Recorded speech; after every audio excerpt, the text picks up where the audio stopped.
할렐루야, 할렐루야. 주님은 이 세상의 빛이시니 주님을 따른 자는 어둠 속 걷지 않고 생명의 빛을 얻으리라. 할렐루야, 할렐루야. 주님께서 여러분과 함께 성루가가 전한 거룩한 복음입니다.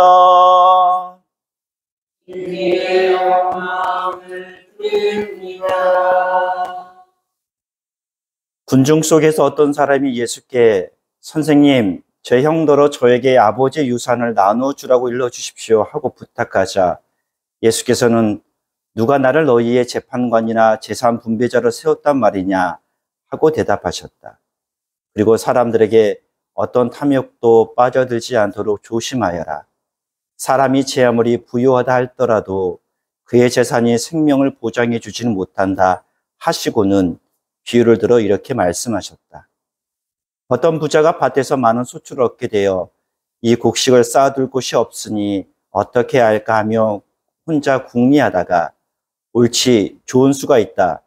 내 창고를 헐고 더 큰 것을 지어 거기에다 내 모든 곡식과 재산을 넣어 두어야지. 그리고 내 영혼에게 말하리라. 영혼아, 많은 재산을 쌓아두었으니 너는 이제 몇 년 동안 걱정할 것 없다. 그러니 실컷 쉬고 먹고 마시며 즐겨라 하고 말했다. 그러나 하나님께서는 이 어리석은 자야, 바로 오늘 밤 내 영혼이 너에게서 떠나가리라. 그러니 내가 쌓아둔 것은 누구의 차지가 되겠느냐 하셨다. 이렇게 자기를 위해서는 재산을 모으면서도 하나님께 인색한 사람은 바로 이와 같게 될 것이다. 주님의 복음입니다. 그리스도를 찬미합니다.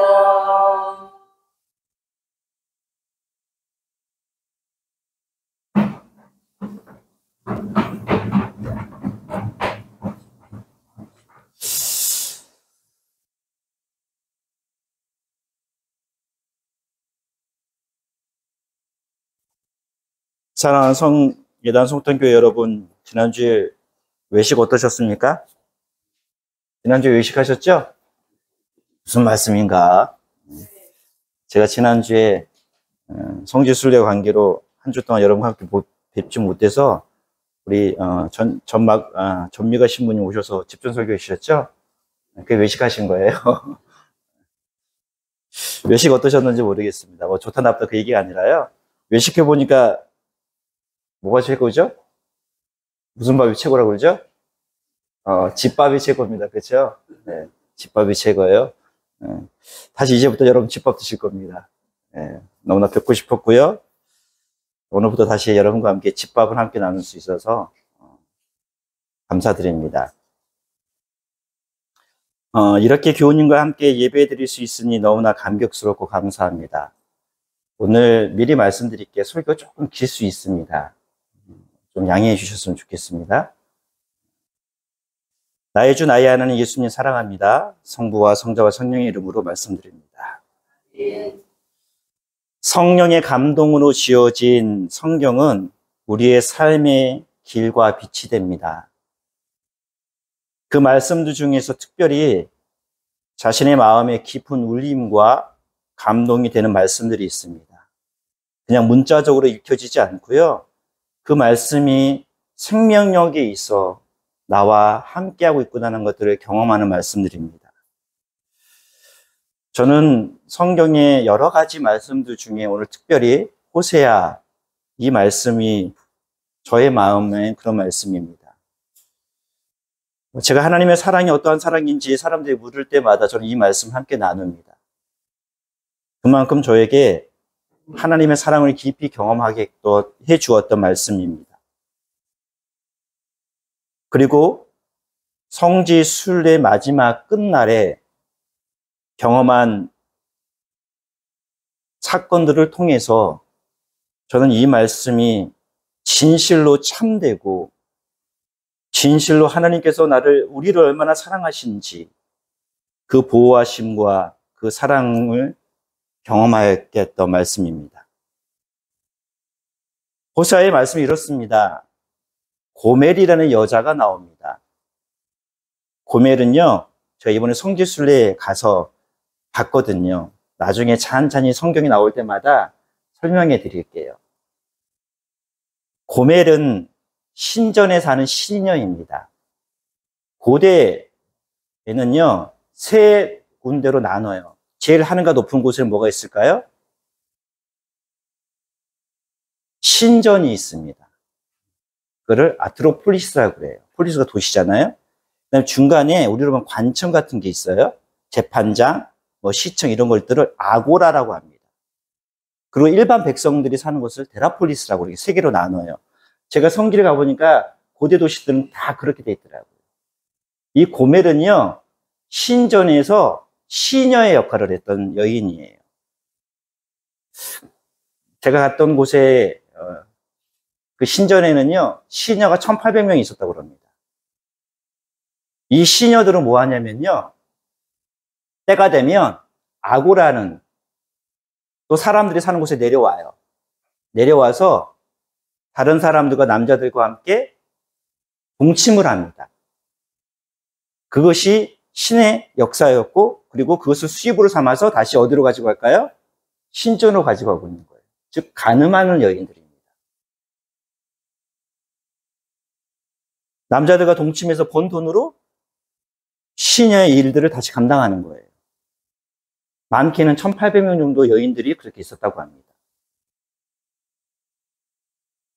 이방신을 섬기는 타락한 모습의 대표적인 여인입니다. 반면에 호세아는요, 그렇게 이방신을 섬기면서 알지 못한 채 타락하게 살아가는 그 여인을 끝까지 기다리고 있는 하나님을 표현한 것이 호세아입니다. 호세아는 창녀인 고멜이 타락과 방탕을 할 때 그를 매번마다 찾아다닙니다. 돌아오라. 밤에 뻐꾸기가 울면요, 이 고멜은 나가요. 어디로 나갈까요? 남자가 있는 곳에 나갑니다. 그러면 하나님께서 호세아에게 불러요. 야, 고멜이 지금 어디 있는데 그녀를 찾아오라고 합니다. 그럼 찾아가요. 찾아가서 데리고 옵니다. 한동안 또 지내다가요, 뻐꾸기가 또 울면 또 어떻게 해요? 다른 남자에게 또 갑니다. 당시 시녀들이 그랬던 것처럼. 수차례 집에 데려다 놓으며 떠나는 고멜은 이스라엘 백성들입니다. 어찌 보면 지금 우리와 같을 수도 있습니다. 하나님은 우리를 계속 부르지만 우리는 몸에 익혀져 있는 습성, 죄성 때문에 잠깐 하나님 만났다가 세상의 유혹 가운데 또 세상 가운데 빠져 살아가고 있는, 그때마다 하나님께서는 우리를 향하여 부르십니다. 찾아오십니다.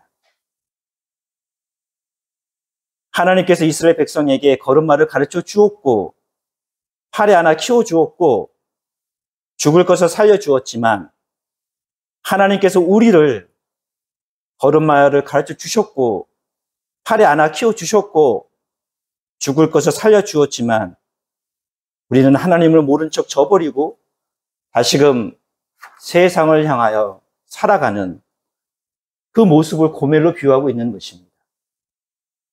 그러함에도 하나님께서는 고멜과 같은 이스라엘 백성을, 그리고 지금의 우리를 버리지 않는다고 말씀하는 것입니다. 11장 8절입니다. 에브라임아, 내가 너를 어찌 버리겠느냐? 이스라엘아, 내가 어찌 너를 남에게 넘겨주겠느냐? 내가 너를 아드마처럼 만들며 내가 너를 스보인처럼 만들겠느냐? 나는 마음을 고쳐먹었다. 내가 너무 불쌍해서 간장이 녹는구나 라고 말씀합니다. 다른 번역에는요, 내가 너를 버리려 하여도 나의 마음이 허락하지 않는구나. 너를 불쌍히 여기는 예정이 나의 속에 불길처럼 강하게 치솟아 오르는구나 라고 번역하고 있습니다. 개역 개정판에는요, 내가 너를 사랑하는 마음이 불붙어서 애간장이 녹는다라고 표현합니다. 저는 이 구절의 말씀을 늘 마음에 새기며 하나님의 사랑이 무엇인지 물어보는 이들에게 대답해 주었습니다. 그런 말씀드렸던 것처럼 성지순례 마지막 날 저에게 일어난 일을 통해서 다시금 이 말씀으로 하나님의 사랑을 깊이 경험하였습니다. 여러분, 제가 오늘 오전에 아침에 교회 단톡방에 올린 기사 혹시 보셨습니까? 보셨나요? 보셨죠? 그 이전에 기사가 또 나왔죠? 튀르키에서 한국으로 오던 비행기가 횡하한 사건이 있었죠? 그것 때문에 제가 못 왔잖아요? 그 부실한 사람이 누군지 아십니까? 여러분 앞에 있는 저입니다. 저예요.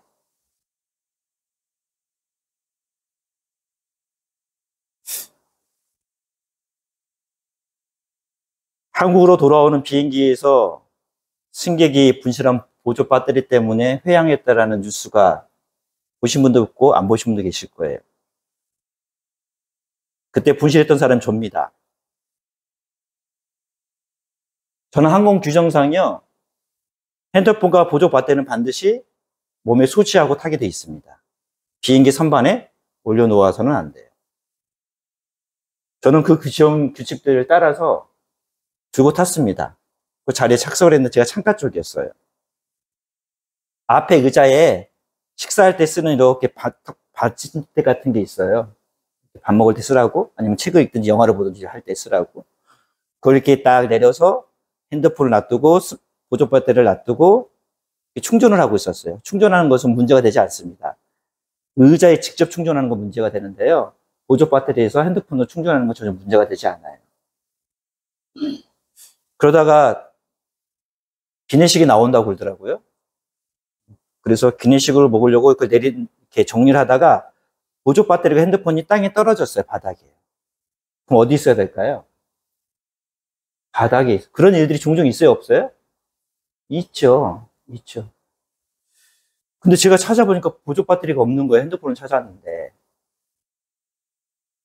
그렇게 살펴보니까, 사진 보셨으면 알겠지만, 보셨어요? 네. 보셔요, 지금. 그 옆에 공기가 발표는 이렇게 환풍기 같은 게 있나 봐요, 이렇게요. 그 옆에 요만한 틈이 있었던 거예요. 그게 그쪽으로 배터리가 빠진 겁니다. 원래는 그게 있으면 될까요, 안 될까요? 안 되죠. 안 됩니다. 그게 그쪽으로 빠진 거예요. 저는 그 사실을 알고 순간 모른 척 할까라는 생각도 들었지만 그러면 안 될 것 같더라고요. 이륙한 지 1시간 지났거든요.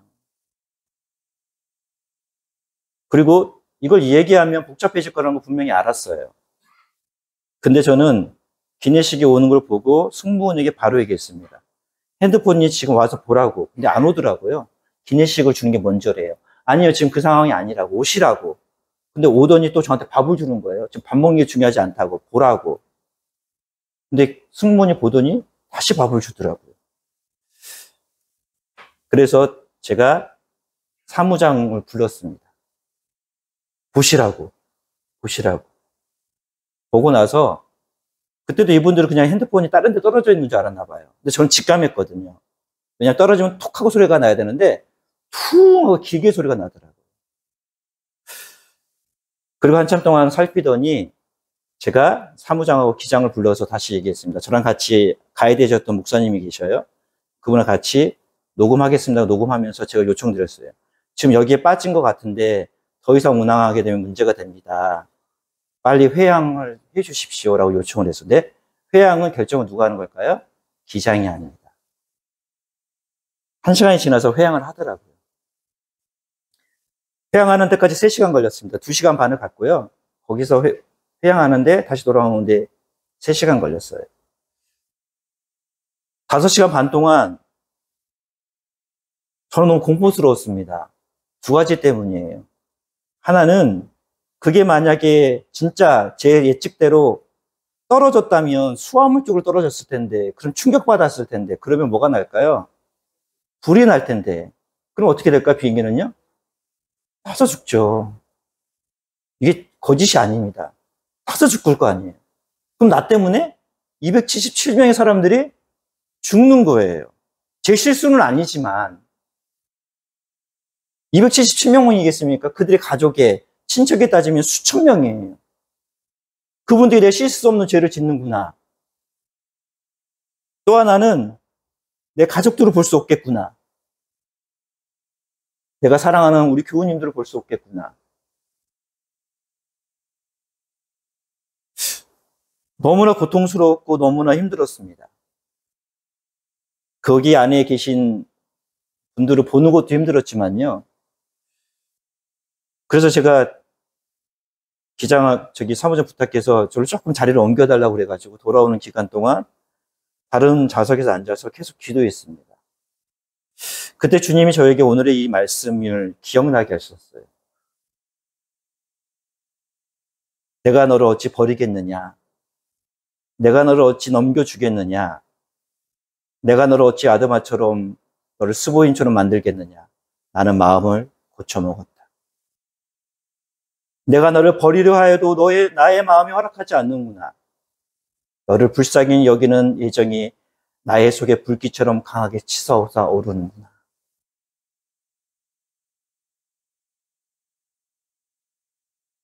그 말씀 붙들고 회항하여 다시 한국에 돌아오는 19시간 동안 그 많은 사람들에게도 말하지 않고, 왜냐면 알게 되면 돌아오는 비행기도 어떻게 될까요? 똑같은 비행기예요. 그 비행기가 다시 돌아가는 건데 똑같은 사람들 또 그걸 타고 가는 거거든요. 그럼 그 사람들은 더 불안해하겠죠. 그래서 그냥 기도했습니다. 아무것도 먹을 수가 없었고요. 잠도 잘 수가 없었습니다. 하나님께서 그렇게 만드셨던 것 같아요. 먹지도 못하게 하시고 잠도 이룰 수 없게 하시고 19시간 동안 금식하면서 기도했습니다. 이스탄불에 회항하고 공항에 도착했더니 언론에 나오더라고요. 저도 이번에 언론에 대해서 참 많이 알게 됐는데 다 보도가 어떤 줄 아십니까? 승객이 실수하여 민폐를 끼쳤고 죽을 죄인이고 청구로 보상해야 된다. 근데 그 댓글을 보는데도 그렇게 화가 나지 않더라고요. 왜냐면 언론이 잘못 얘기한 거거든요. 근데 사람은 그렇게 생각할 수 있어요. 또 어떤 사람들은 그래도 그 승객이 사람 살렸네, 뭐 이렇게 얘기한 사람도 있고요. 다 항공사가 잘했다는 얘기입니다. 저는 그 항공사 제가 수차례 얘기했고 했지만 아무것도 이루어지지 않았고 지금도 아무런 얘기도 없어요. 법적인 대응을 제가 할 겁니다. 완전히 미패면함이 되었고요. 어리석은 사람으로 낙인되었지만 저는 아무런 대꾸하지 않은 채 침묵 가운데 계속 기도하고 하나님께 자비를 구하였습니다. 주님, 제발 한국에 부탁드리오니 한국까지만 무사히 가게 해주십시오. 가서 제가 사람들에게 이야기하겠습니다. 가서 밝히겠습니다. 가기 전에 밝히면 사람들이 불안해할 것 같으니, 그러나 그 모든 지혜는 제가 할 수 있는 게 아니라 하나님께 저한테 주셨습니다. 그런데 제가 그리고 돌아와서 MBC에 사진을 보냈고요. 이런 상황에도 얘기했어요. 네, 여러분, 제가 보내드리는 거 보시면 댓글이 어떨까요? 바뀌었어요. MBC 보도에 댓글들이 바뀌었습니다. 감사하게도 MBC만 보도를 안 했더라고요. 다른 언론사들은요, 다 베껴 쓴 거예요. 연합뉴스에서 처음에 쓴 거를요. 처음에 쓴 거는 어디에서 제보를 받았을까요? 누구한테 받았을까요? 항공사에서 받은 거예요. 그걸 그대로 베껴 쓴 거예요. 근데 MBC는 보도를 안 했더라고요. 그래서 MBC에게 제가 단독으로 보도할 수 있도록 어디에 떨어졌는지. 그러고 나서 그 나머지 그 뒤로 댓글들이 나오는 걸 보시면요. 저는 어떤 사람이 된 줄 아십니까? 277명의 사람을 살린 사람. 상을 줘야 되는 사람. 아파트라도 한 채 사줘야 되는 사람. 이렇게 보도가, 댓글이 나오더라고요. 그 뒤로 뭐 다른 뉴스들은 아직 나오진 않고 있어요. 여전히 아시아나항공에서는 저에게 보상 이런 얘기 아무것도 없습니다. 저는 이 일들을 겪으면서 절대 절망의 순간이잖아요, 여러분. 별로 여러분 공감을 못 하시는 것 같은데요. 전 지금도, 죽었다 살아났다는 것이 이런 겁니다. 절대절명의 순간에 흔들림 없이 담대하게 있는 그대로 신고하고 대처할 수 있었던 것은 여러분의 기도에 하나님의 은총인 줄 믿습니다. 많은 사람들 그 상황이 되면 그냥 얘기 안 한대요. 안 한대요. 복잡해질 것 같아서. 그냥 회피한대요. 근데 그때 저도 그런 스타일이거든요, 솔직히요. 제가 감당할 수 있는 일이 아니잖아요. 근데 그때 정말로 하나님께서 담대하게 하셨고요. 차분하게 하셨고요. 있는 그대로를 즉각적으로 얘기하게 하셨습니다.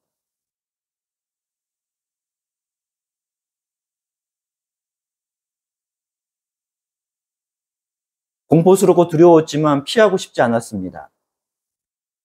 왜냐면 그리스도인은 그렇게 살아야 된다고 제가 여러분들에게 자주 말씀드렸고, 또한 저도 그렇게 살려고 지금까지 애써왔기 때문이고, 무엇보다 말씀드렸던 것처럼 여러분의 기도를 제가 듣고 있었기 때문이고, 하나님도 알고 있었기 때문입니다. 한국에 돌아왔는데 여전히 항공사에서는 책임을 저한테 묻습니다. 아무런 이야기가 없는 것은 여전히 개인의 실수로 돌리고 있는 것입니다. 저는 원래 이 성지순례를 가려고 했던 것이 아닌 걸 알고 계실 거예요. 원래 성지순례 가려면 1년 정도 계획하고 가잖아요. 계획하고 간 게 아니었어요. 갑작스럽게 간 겁니다. 갈 때도 그런 생각이 들었어요. 이걸 내가 왜 가야 되는 건지 잘 몰랐었어요. 그래서 가면 좀 기대감도 있어야 되잖아요. 뭐 아내가 알지만 제가 뭐 정보를 찾거나 그러지도 않았어요. 왜 가야 되는 걸까? 이런 생각만 들었어요. 다 다녀왔습니다. 근데 너무나도 신기한 거는요, 성지순례가 보통요, 바울의 선교지의 출발부터 시작해가서 마지막으로 끝날 때가 끝나요. 시작부터 끝으로 끝나거든요.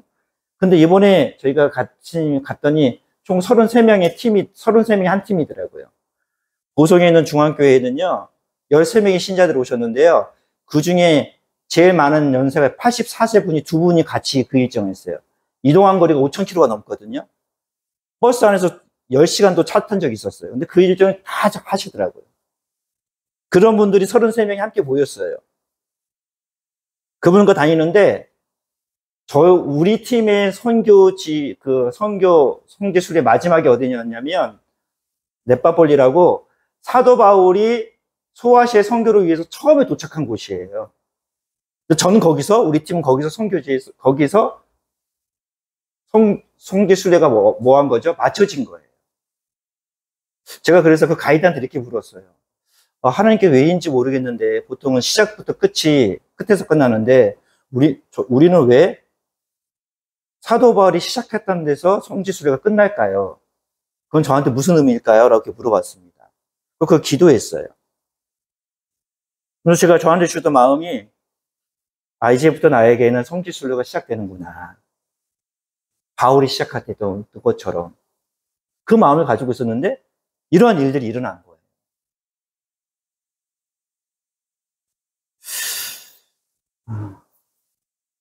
한국에 돌아와서 정신이 없었고요. 많이 힘들었고, 이제야 좀 정신이 듭니다. 마음이 평안해졌어요. 왠지 아십니까? 여러분들 볼 수 있었기 때문에. 저는 오늘 정말 기다렸어요. 여러분 앞에 사제복을 입고 감사성단을 집전하고 여러분과 이 말씀을 나눌 수 있는 것이 얼마나 귀한 것인지, 비로소 오늘 여러분들을 보면서 하나님께서 나를 살리셨구나. 가족들을 볼 때도 너무나 행복했습니다. 볼 수 없을 수 있었을 텐데 볼 수 있다는 것이 얼마나 감사한 건지, 살아있다는 것이 얼마나 은혜인 건지.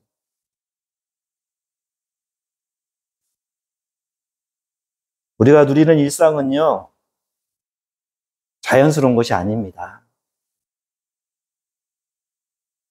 그건 하나님의 은혜입니다. 우리가 별 대수롭게 생각하지 않고 있는, 우리가 누리고 있는 일상은요, 그토록 오늘을 기다렸던 그 누군가의 어제 죽은 그 사람에게는요, 사랑하는 교회 여러분, 생명의 주관자이신 하나님께서 우리를 버리지 않으셨습니다. 우리를 끝까지 지키시고 보호하시는 분이십니다. 저는 그러한 은총을 경험하기 위해서 여러분들에게, 또한 제 자신에게 함께 고백합니다. 사랑하는 교회 여러분, 성령의 감동으로 지어진 하나님의 말씀을 우리 읽고 묵상합시다. 그 말씀에 마음을 붙듭시다. 제가 혼돈과 공포, 두려움과 절망 속에 차분하고 담대할 수 있었던 것은 저의 능력과 성품이 아니었습니다. 그건 저를 알아요. 제가 혼돈과 공포와 두려움과 절망 속에서도 그리할 수 있었던 것은 제 안에 심겨진 하나님 말씀 때문입니다. 일어나는 일에 대하여 숨기거나 회피하지 않고 즉각적으로 신고할 수 있었던 것도 하나님의 말씀이 제 안에 심겨져 있기 때문입니다. 사랑하는 교회 여러분, 하나님의 말씀 붙들고 삽시다. 재수가 없어서 일어난 일이요? 아니라고 생각합니다. 저는 하나님의 계획 가운데 있었던 일이라고 생각합니다. 우리에게 닥치는 공포와 두려움, 절망 속에서 우리가 하나님의 말씀을 붙들고 있다면, 우리가 하나님의 말씀을 알고 있다면, 오늘의 시편의 말씀처럼 그분은 우리를 살려주실 것입니다. 그분은 우리를 붙들어 주시고 있다는 믿을 것입니다. 주께서 사경에서 건져 주셨구나라고 고백할 줄 믿습니다. 하나님의 말씀을 묵상하고 읽고 그 말씀 붙들고 살아가는 우리가 되길 주님의 이름으로 소망합니다. 그러면 하나님께서 위험한 상황 속에서도 그 말씀으로 우리를 찾아오셔서 위로하며 지켜주실 것입니다. 시편 기자 고백하는 것처럼 주의 말씀은 내 길의 빛이요, 길이요, 빛의 등불이라고 말씀하십니다. 길과 빛이 되십니다. 두 번째로, 결과에 감사하기 이전에 시작부터 감사하는 우리의 삶이 되길 주님으로 소망합니다. 저는 성지순례를 떠나기 전에 먼저 마음을 담아서 감사 예물을 봉헌했습니다. 우리는 결과에 감사합니다. 그러나 하나님께서는 우리를 향해요, 모든 것에 감사라고 말씀하시는 것 같아요. 그리고 그 감사를 예물을 통해 우리는 드러내는 것입니다. 믿음이라는 것은 바로 시작과 과정, 결과 모든 것에 하나님을 신뢰하고 감사의 고백을 드리는 것입니다. 교우 여러분, 오늘 말씀에 보면 하나님께 인색하지 말라고 얘기하잖아요. 결과에 감사하지 마십시오. 시작부터 감사하십시오. 그런 우리가 되길 주님의 이름으로 소망합니다. 모든 것에 감사하기는 우리가 되길 주님의 이름으로 소망합니다. 마지막으로 우리 정직하고 솔직하여 때로는 손해를 보더라도 그렇게 살아가는 우리가 되길 주님의 이름으로 소망합니다. 말씀드렸던 것처럼 제가 보조파트를 부실한 것을 신고하지 않았다면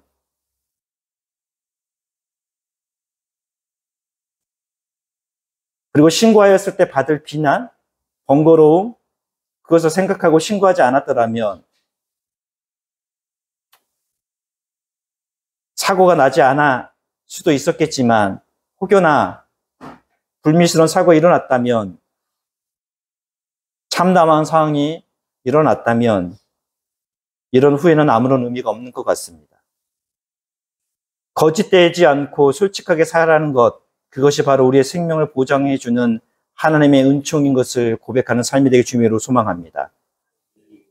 제가 왜 두렵지 않았겠습니까? 왜 피하고 싶지 않았겠습니까? 왜 덮어두고 싶지 않았겠습니까? 한국에 돌아오는 20시간 가까이, 그리고 한국에 돌아와서도 언론들의 기사들을 보면서 왜 참담하지 않았겠습니까? 그저 침묵하는 것, 승무원들이 얘기하는 것처럼 그냥 가만히 앉아 있으라고, 그 말에 제가 가만히 앉아 있었다면 어떻게 됐겠습니까? 편안하게 마무리하는 것이 왜 생각하지 않았겠습니까? 저의 이런 생각과 마음에 주님께서는 잠시 손해를 보고 오해를 받고 비난을 받더라도 정직하고 솔직하게 감추거나 회피하지 말라는 말씀 붙들고 어떻게 대처해야 되는지 지혜를 주셨습니다. 그리고 주님의 말씀에 순종하였더니 주님께서는 진실과 빛을 밝혀주셨습니다. 착하게 선하게 바르게 살 때, 하나님의 자녀답게, 하나님의 백성답게 살 때 늘 그렇지는 못하더라도요, 그 절대절명의 순간에 그렇게 살아가면 그때 잠시 경험하는 오해와 비난, 손해는 잠시입니다. 하나님께서 반드시 역전시켜 주십니다. 의로움을 해같이 드러내시며 감추었던 것을 세상에 드러내게 하십니다. 우리 그렇게 살아가는 신자가 되길 주님의 이름으로 소망합니다. 손해보는 것 같더라도요, 솔직하고 정직하게 감추거나 숨기지 말고 살아갑시다. 그러면 하나님께서 드러내실 것입니다. 그리고 손가락질하고 비난했던 사람들을 어리석게 만드실 것이고 의로움을 드러내실 것입니다. 이게 성경의 말씀입니다. 교우님들 간에 오해받고 비난받는 분들 계십니까? 손해받고 살아가고 있다고 생각하시는 분 있으십니까? 그래도 그렇게 살아가십시오. 포기하지 마십시오. 타협하지 마십시오. 죽음에서 살아오니 모든 것이 다 달라 보입니다. 그 중에 진실로 그전과 다른 것이 있다면, 하나님은 정말로 살아계시고 주님 그 말씀대로 사는 것이 얼마나 큰 평안이요 안식인지 기쁨인지 다시 한번 고백하게 된다는 것입니다. 골로새서를 통하여 말씀하십니다. 여러분은 지상에 있는 것들에 마음을 두지 말고 천상에 있는 것들에 마음을 두십시오. 우리 이 세상 사는 동안 비록 지상에 살지만 천상으로부터 내려오는 하나님 말씀, 그리고 무엇이든지 감사라는 주님의 인도, 그리고 솔직하고 정직하게 손해보더라도 미련하다 할지라도 그렇게 살아가라는 그 천상의 마음을 두며 살아가는 우리 교회와 신자들 되길 주님으로 소망합니다. 기억하십시오. 주님은 살아계십니다. 성부와 성자와 성령의 이름으로 말씀드렸습니다. 나의 갈 길 다가도록 예수 인도하시니 내 주 안에 있는 긍휼 어찌 의심하리요. 믿음으로 사는 자는 하늘 위로 받겠네. 무슨 일을 만나든지 만사형통하리라. 무슨 일을 만나든지 만사형통하리라. 나의 갈 길 다가도록 예수 인도하시니 어려운 일 당한 때도 족한 은혜 주시네. 나는 심히 고담하고 영혼 매우 가라나 나의 앞에 반석에서 샘물 나게 하시네. 나의 앞에 반석에서 샘물 나게 하시네.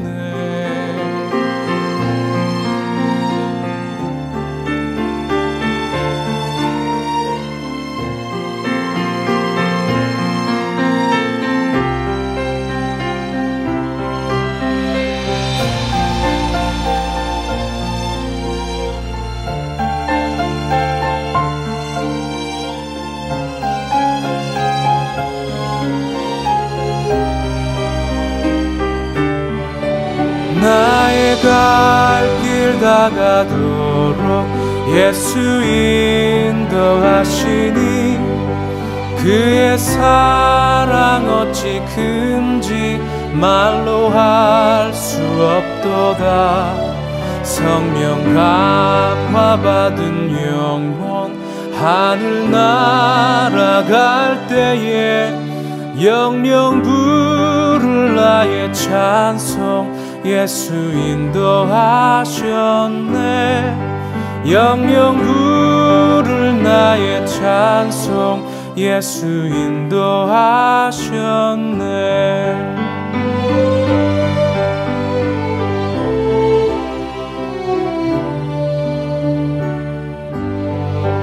영영 부를 나의 찬송 예수 인도하셨네.